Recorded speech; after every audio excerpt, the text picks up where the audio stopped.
ওই ওই ওই বেটা, তো আমরা কোথায় আইছি? এটা তো মনে শিবচর না মনে রে। এ বেটা, হ্যাঁ? আমরা দি বরিশালায় পড়ছি। কিরে কোন তো আমার মোবাইল কো আমার মানে এই, দেখ, দেখ তো তোর আমার তো মানে মানে দেখ নাই। কিরে কই গেল গা আল্লাহ রে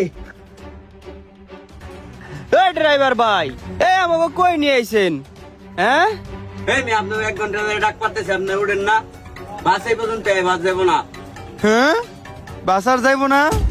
এই বন্ধু, বাস বলে আর যাইবো না? কি কয়? এখন আমরা যাবো কেমনে? আমার একটা মনে পড়ছে, আমার মনে পড়ছে, তুই বাসের মধ্যে আমার একটা সিঙ্গারা খাওয়াইলি রে। ওই সিঙ্গারা খাওয়ার পরের থেকেই আমার আর কিছু মনে নাই। আমার সেন্স গেছে গা। আমার মনে হয় ওই সিঙ্গারা আলাই এই কামটা করছে আমাকে। ওই আমাকে সিঙ্গারা খাওয়াইয়া ও সব কিছু নিয়া আমাকে তো লুটপাট করে চলে গেছে গা। তুই বন্ধু ঠিকই কইছস। সিঙ্গারাটা খাওয়ার পর থেকে তো আমার কোনো কিছুই মনে নাই। আমার তো মনে হয়েছিল আমি ঘরে ঘুমাইতেছি। ওরে আল্লাহ রে, এটা বলো কি ঘটলো?